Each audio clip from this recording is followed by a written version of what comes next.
Today's monster essentially needs no introduction from me whatsoever. It's synonymous with fall, synonymous with Halloween, synonymous with monster, really. And what kind of fantasy, fall, and monster mayhem list would this be if I was not going to add the werewolf? So just like I've done with so many of my other creatures and monsters that are some sort of hybrid animal, especially with humans, is you have to decide to yourself how much human and how much animal are you going to be making. And while werewolves are more canine, I'm going to use a dog as my little switch, and I've got something that I call the doggy dial. How much of the doggy dial are you going to dial up? Now there's a second switch when it comes to the werewolf that you also have to use that I pair with it, and that's the doggy dial and the monster meter. How much monster and how little monster do you want this to be? There's a lot of iterations of werewolves that are just large wolves. Okay, that's great. So that's a low on the monster meter and high on the doggy dial. But if you want to have something that is more monstrous, go up the monster meter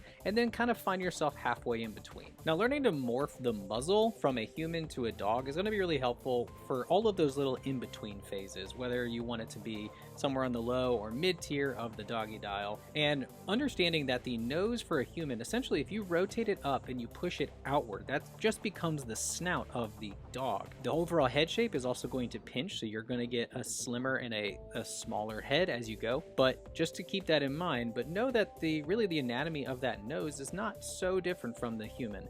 And also, whenever you're doing a little dog nose, I like to think of it as an anchor. That's a little shape language that is something that has stuck with me, so I like to draw a little anchor.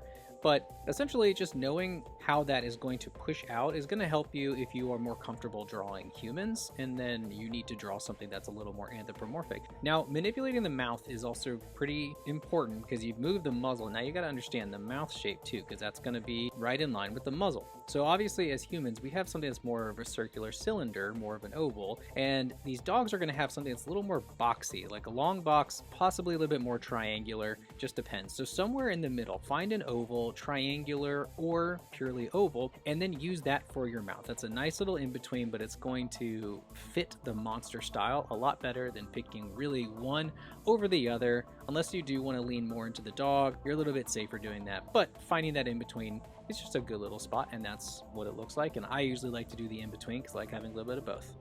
Now, posture is really important to your overall drawing of your werewolf. So if you have like a human that's on all fours, it looks a little silly, but your legs are going to be a lot longer than your arms. Now, if you want to have a werewolf that's a little bit more dog-like, a little more quadrupedal, then you need to make those back legs a little bit smaller and you need to make those front legs a little bit bigger. Now you can also reverse that if you want it to be bipedal, but speaking of the bipedal and the quadrupedal, if you're going to have a werewolf that's a little bit more on all fours, you need to have a smaller chest and those shoulders need to be sunken in and they need to be rotated forward a little bit more. That's similar to how a dog goes. So you're going to have a larger trap muscles and neck, smaller shoulders.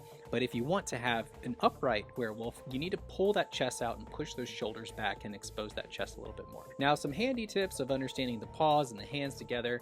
We have very similar anatomy. Finding how you want to mix those two together is really just your key. I tend to like to keep the pads of the dog paw, and I like to keep the general anatomy of a human hand and just kind of elongate the fingers and play with my proportions there a little bit, because that's where all the fun is when you get to know the rules. You get to bend them a little bit, sometimes break them, but really just have fun designing something. But remember, if you're going to design it with purpose. Make sure that you understand what you're drawing and why you're drawing it. Always ask yourself, why?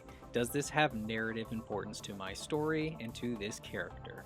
So thank you for watching, and check out my school for more art hack goodies and the discussions that we're having over there. Now go have fun and practice. Thanks everyone.